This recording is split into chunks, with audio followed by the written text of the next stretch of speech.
नमस्कार, स्वागत है आपका सिटी पोस्ट लाइव में। मैं हूं ऋषि। सीमांचल में सुरक्षा का बड़ा ऑपरेशन, मदरसों की जांच, फेक करेंसी और तस्करी नेटवर्क पर संयुक्त कार्रवाई। बिहार के सीमांचल क्षेत्र में सुरक्षा को लेकर एक बड़ा समन्वय अभियान शुरू किया जा रहा है। यह कार्रवाई केंद्रीय गृह मंत्री अमित शाह के 3 दिवसीय दौरे के बाद तैयार की गई विस्तृत कार्य योजना के तहत होगी। अभियान का उद्देश्य अवैध घुसपैठ, जाली भारतीय नोट, मानव तस्करी और नशीले पदार्थों की तस्करी जैसे संगठित अपराधों पर सख्त नियंत्रण स्थापित करना है। इस ऑपरेशन में केंद्र और राज्य की कई एजेंसियां मिलकर काम करेंगी। इनमें शामिल है सशस्त्र सीमा बल यानी एसएसबी, बॉर्डर सिक्योरिटी फोर्स यानी BSF, Indo Tibetan border police ITBP, national investigation agency NIA, enforcement directorate ED, intelligence bureau IB. वहीं बिहार पुलिस और स्थानीय प्रशासन सूत्रों के अनुसार नेपाल सीमा से सटे इलाकों में एक सक्रिय तस्करी नेटवर्क काम कर रहा है, जो जाली नोटों के प्रसार,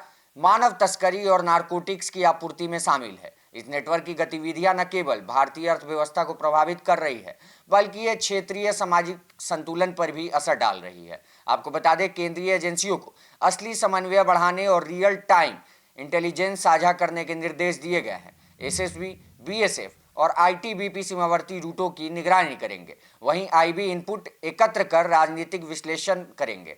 एनआईए और ईडी जाली करेंसी, मानव तस्करी और ड्रग्स नेटवर्क की वित्तीय व आपराधिक जांच करेंगे। वहीं बिहार पुलिस स्थानीय स्तर पर तलाशी, सत्यापन और कानूनी कार्रवाई में सहयोग देगा। अभियान के तहत सीमावर्ती क्षेत्रों के मदरसों की विदेशी फंडिंग की भी जांच की जाएगी।